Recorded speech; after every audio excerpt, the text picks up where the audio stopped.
to do this? Let's do it. Where are we gonna go? You know what I mean? Who are you afraid of? The media. I hope they don't think I'm making money out of this. You know what I mean? And what if you do? I won't take a cent. You won't get what? I won't. Let's go, man. I just don't want to get in trouble in this. Are we gonna get in trouble in this? How are we going to get in trouble? I don't know. So I waited here, and I just felt this weird, like vibration, like something is going on, something horrible is happening right here. I was waiting right there, like something horrible was happening. Like I felt something bad, not horrible, but something strange. And I was on the sidewalk, and she says to me that there's a man on campus killing people. What? Yeah, with a gun. Okay. And she's smoking a cigarette, the girl, and she said, whatever, I don't have time for this. I gotta finish my final. See you later. Yeah, see you later. Out of the blue, this group of people come. Group of people say, oh my God, there's a guy on campus. He just shot a lady. What? Yeah, and there's a black guy with a walkie-talkie. Everyone move back. There's a guy with a weapon. What? Yeah. And I turn around, and there's like 40 police, like 20 or 30 police cars driving by me. And I said, what the hell is going on? And I said, wait, you said a lady? I told the guy, the woman. I asked the woman, and I said, I'm sorry, I'm nervous telling this story. It was the most scariest moment in my life. And I said, maybe that woman was my mom, because she did drop me off on Pearl Street. And the woman said, was shot on Pearl Street. And I kept calling my mom 5 times. Mom, pick up the phone, pick up the phone. She hasn't arrived yet. And the moment I reached the next street, on the edge of the street, there she was, parking on the stop sign. I said, Mom, how come you didn't pick up the fucking phone? I'm sorry, sweetie, there was cops around. I didn't want to get a ticket. I said, what's going on? There's a man on the campus killing people. What? Oh my God. So there you go. Hello, my name's Miguel Corona. I'm 28 years old, and here's what happened. I woke up, President Barack Obama was in town. Do you remember that? Yeah. He was in LA, which is like, I think his 200 visit that year in LA. I had a final, anthropology 22, Black Witch and Magic. I was there in the library, and I was there when the library opened, and there was a group of people, and a lot of people couldn't wait to get in, but I was the last one. And like this, I take my time. I'm not a follower, I'm a leader. I go inside the library and I study for many hours. Then I went on the computer. Then I went to study. Went back on the computer and study computer, multitasking. And I didn't have my medication. I have ADHD. So I get out, I realize something. I forgot my headphones. Maybe I can listen to music while I'm studying, and my final isn't at 3 or 5 o'clock, right? I call my mom up, and Mom, can you pick me up? Sure, sweetie, I'll be there at noon. All right. I get out of the library. I went on Pico, maybe to get something to eat before she comes. So I'm walking to the campus with my friend Ted, right? And we're at the LS building, and I opened the door for Ted, and I tried to open the door for this woman, and the woman said, "No, thank you. I'm just collecting cans, but thank you anyways." Sure. And I just looked at her, and I felt something strange about her. Seriously, I did. And I said bye to Ted, good luck in your final, and then I went to the parking structure. And I was going to the parking lot structure, waiting for my mom by the pool, and she was late. I said, she's never late. That's strange, she is never late.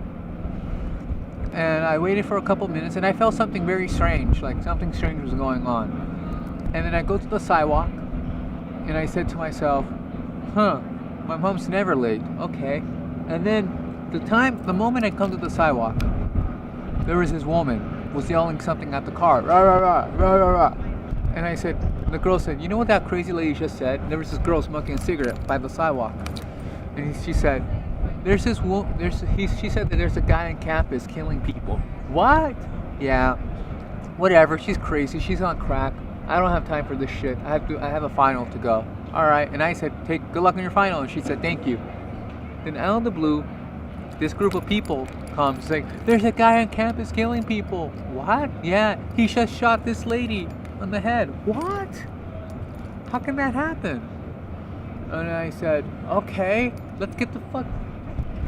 Suddenly, I turn around, and there's like 20, 30 police cars driving by with sirens. It's like, what the hell is going on? And I said, wait, did you say a lady? Yeah, on Pearl Street. Is it my mother? Is that why she's late? Maybe that's where she dropped me off this morning. Maybe she thought, like, you know, maybe she interpreted it wrong. And I called my mom 4 times. Mom, pick up the phone, mom. Mom, pick up the phone, And I tried calling her 4 times, and she didn't pick up. It's like, what the hell's going on? And I said, my mom got killed. And then suddenly, the moment I reached the next street, on the edge of the next street, my mother parked her car, finally made the stop sign. Isn't that perfect timing or what? And I said, Mom, how come you didn't pick up the fucking phone? Oh, I'm sorry, sweetie. There was cops around, and then, you know, I didn't want to get a ticket. There's a guy on campus killing people. It's like, what the fuck? And like, what the hell's going on with this world? And there you go. Oh, and then later on, I found out that the woman that was shot was the same woman that was collecting cans that I talked to earlier. I think I was the last person she ever talked to. And then I found out something else horrible. One of the victims I found out was Chris. He was in high school. He was my best friend from high school. I haven't spoken to him in 4 years during that time, and he was killed by his own brother, who happened to be the shooter, at his house before he went to SMC to kill more. I was shocked, especially the man, that guy. Well, he was a man. The man. You knew him? I knew of him, but I never. So you had never actually met this guy? Never met him. But you knew his brother? I knew his brother was my best friend. Up until when? Till I was 22 years old. And what happened? He developed a horrible drug problem. Yeah. So you stopped being his friend? Yeah, he kept flanking on me all the time. And it got to the point, like, dude, you either, like, you know, be responsible for being my friend and stop being a flake, or don't talk to me. I left him a message. I left him a voicemail message. It was like 2 minutes long, and it was the hardest phone message I ever left for someone. Yeah. Because he was really close to me. Yeah. You know, and then he left me a voice message back, but I knew it was going to be something irresponsible, excuse, and I didn't bother listening to it. I just erased it. So you didn't listen to it? No, and I'm glad. Looking back, I'm still glad I didn't listen to it. So it would be the last thing you ever heard from him? Yeah, pretty much. Wow. And how long was that before the shooting? 4 years. 4 years went by. Did you ever run into him? A couple times. Yeah. I saw him. The last time I ever saw him. This is another weird coincidence. I was like, I think a couple months before the shooting, I saw him. He was riding his bike on Olympic and 14. But believe it or not, Olympic and 14 is the same street where he's buried. Really? Yeah. And life is weird. Life is just bizarre and weird. So you could never see why someone would do what Chris's brother did. Mental illness. So he had mental illness. Was he being treated for it? Do you know? Yeah, he was being treated for it. Like Chris and I, we hardly talked about him. I think we talked about him 4 times tops. They didn't have a good relationship. No, they didn't. Was he older than Chris? Chris was older. Chris was older by a couple years. So this was his younger brother. 2 years younger. Yeah. Every time he talked about him, it was always something bad. Mm-hmm. I think the only time I ever saw him was back in high school, in the flesh, like this. Yeah. Chris says, we're on the nutrition break. That's what we call recess in high school, nutrition break. Yeah, and we were like, He said, Miguel, I have to drop off the keys to my little brother. Can you go with me? Sure, I'll go with you. And I'm like right here, and Chris, his brother, is like this, like Jack Nicholson from The Shining, like that. Like he had that face, don't fuck with me face. And he was on the top of he was sitting on the top of the table, and he had like this. And I said, yeah, I'm not gonna fuck with you. I'm gonna be right here. Right. And Chris was like, you know, give him the keys. Chris was doing the talking. That's the only time I ever saw him in the flesh. And I never saw him again in the flesh. That was years before, right? Yeah, years, like maybe 10 years. Yeah. Who were the victims here? There was 6 or 7? There were 6. The woman you said were collecting cans was one that you knew? Well, the first was Chris. Oh, I don't know who got shot. So you're counting the brother and the father at the house before they came to campus. Yeah, sorry, I'm not connected with them like I was with Chris and the woman. I know. You know, I feel good being open about this. It's good to let it out, isn't it? Yeah, I thought it was going to be really horrible. You can't relate to why this kid would do what he ended up doing? I mean, did you ever think about killing your father? Me? Yeah. Who hasn't thought about killing their father? A lot of people. A lot of people didn't have an abusive father. What do you want to do with your life? I want to be happy. I still hope I have a lot of friends when I get older. Because why are old people lonely? Well, basically, a lot of people fuck up their children and their children leave and say fuck you and then they are alone. Do you want to hang out with your mom the rest of your life? No. So she's going to be one of these lonely old people, right? I don't want her to be lonely. Yeah, but you don't want to be stuck living with her the rest of your life either, right? Right. So is it Quagmire or is it a Miguel Corona decision? How do you know it's Quagmire? Because Quagmire is, you know what a Quagmire is, don't you? Yeah, the guy from the Family Guy. Well, that's a character's name on a cartoon, but the actual definition of what a Quagmire is, do you know what that is? What is it? It means you're in a predicament that you're damned if you do, you're damned if you don't, or you can make a decision to live on your own and leave your mom and your family so you can live the life you want to, what you want, or you could live with her to make her happy so she's not lonely. That's difficult. Right? Now my mom and I got close now. Yeah.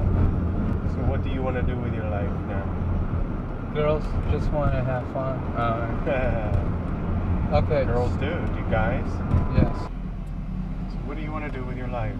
I want to make a lot of friends. What will you do with these friends? Have fun. What is having fun to you? Being happy. What creates happiness?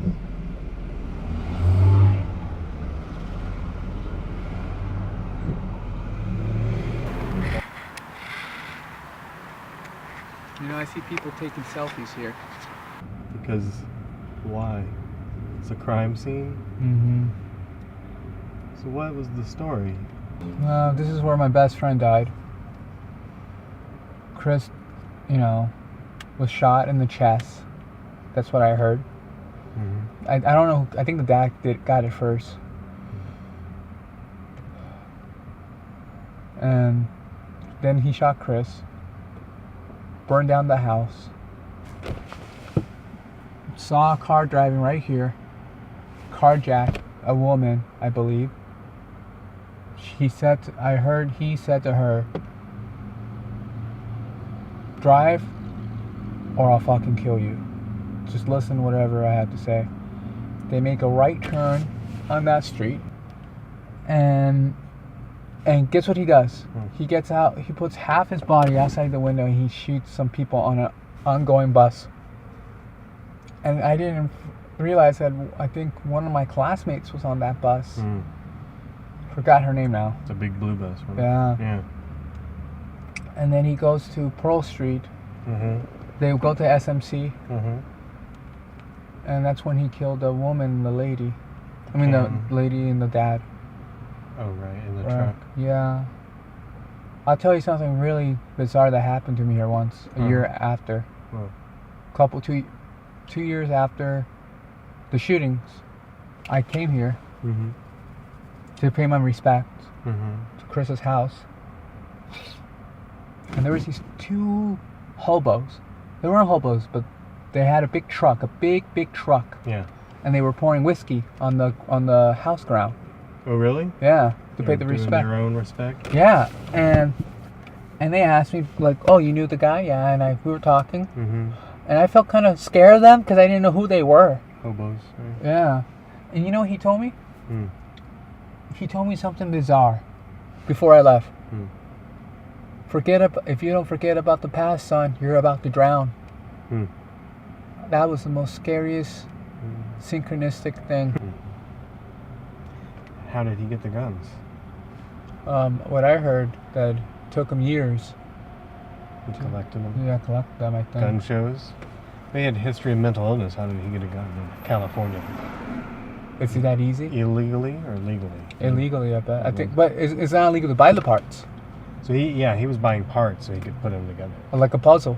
Mm-hmm. Damn. Guess, mental illness or not, they're capable of anything. But this guy, John, I think his mental illness was beyond. That's why he took it to extremes, right? Right. That was in the wake of his mental illness, right? Right. But didn't Chris have some issues of his own? Yeah, he had a drinking problem. He was drinking, And doing drugs. doing drugs. Yeah, he's an angel. Chris was an angel. Was a very sweet angel of a prince.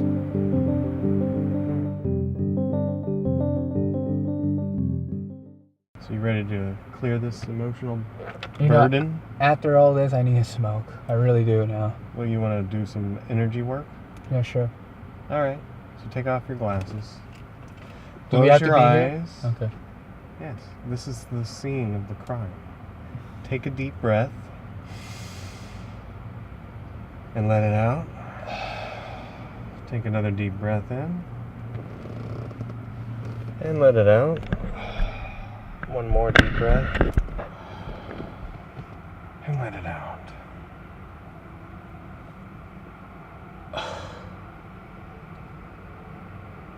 Alright. I just want to share something. Share something. There's an episode of Boardwalk Empire, the last season. Mm-hmm. These two famous producers want to make a movie about Al Capone, right? And Al Capone say, "Hey, they're making a movie about me," and he's all happy. Mm-hmm. And then in the other room, he just murdered a man, and the producers are in the dining room, in the party, right? Yeah. And you know what I'm saying? And they're really scared. They're like terrified. You know what I said? See, you want to glorify a fucking killer? There you go. That's your killer, your first hand. If you want to that's how I felt like. I was mad in that scene. Actually, I hate that season. But you know what I'm trying to say? Like those two producers, they wanted to make. They want to glorify violence. Yeah, and now they witness it in firsthand and they were terrified. Yep, that's the Scorsese for you, isn't it? Yeah. Showing you what it is. So, are you ready to let this go? Yes. Are you ready to move past it? Yes. So take a deep breath. And release it. Let it go. One more deep breath in. I hope this video will help millions. So do the tapping on the eyebrow point, right where your nose meets your eye. Very gently, and say, "I release this negative emotion." I release this negative while emotion. tapping on it. While tapping on it. Keep tapping. "I release all this pain and fear." I release all this pain and fear. "In the deepest roots and cause." On the deepest roots and cause. "In every cell of my being." Every cell of my being. "I choose to let it go now." I choose to let it go now. On the side of your eye. On the side of your eye. Say, "I choose to release this pain." I choose to release this pain. "And the deepest cause of it." And the deepest cause of it. "And all the roots." And on the roots. "I choose to let it go now." I choose to let it go now. Keep tapping. On the side of the eye. Now under your eye, see this feeling of anger. Keep tapping. This feeling of anger. Say it. This feeling of anger. This feeling of fear. This feeling of fear. This feeling of sadness. This feeling of sadness. I choose to let it go now. I choose to let it go now. Tapping under your nose. See this fear. This fear. This anger. This anger. This sadness. Sorry. This sadness. I choose to let it go now. I choose to let it go now. Remove all the deepest roots To remove all the deepest roots. and all the causes. All the causes. And under the on the chin, Mm-hmm. this feeling. This feeling. I don't like it. I don't like it. I choose to let it go. I choose to let it go. Through all the pasts, Through all the past, through all the fears and doubts, all the fears and doubt, I choose to let it go now. I choose to let it go now. In your collarbone, on your chest, say, I choose to let it go. I choose to let it go. And all the deepest roots, Of all the deepest roots, and all the causes, of all the causes, I choose to let it go now. I choose to let it go now. This is great. It is. Mhm. It's energy work. So now, under your arm, like patting under your arm, say, I choose to let it go. I choose to let it go. Keep tapping. I choose to let it go. Release all this fear, Release all this fear, all this sadness, all this sadness, all this doubt, all this doubt, all this worry, all this worry, all this depression, all this depression, all that anger. all that anger. I choose to let it go. I choose to let it go. It's not serving me anymore. It's not serving me anymore. And it never really was. Never really was. And now I know that. Now I know that. Because I'm a smart man. Because I'm a smart man. Tap the top of your head.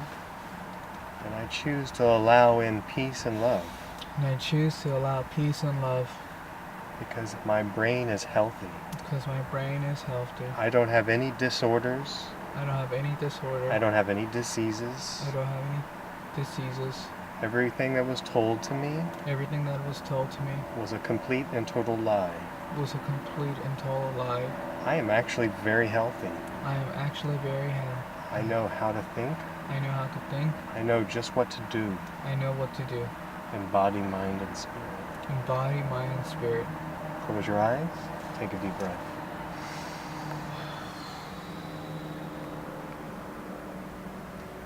How do you feel? Great. Much better? Yes. See, that's energy work, my friend. Because otherwise it just stays in there forever, right? That's why you see people who don't process their emotions sitting at the side of a house where people got shot up and burned telling you to not drown. Interesting, isn't it? And a Kramer shirt. And a Kramer shirt.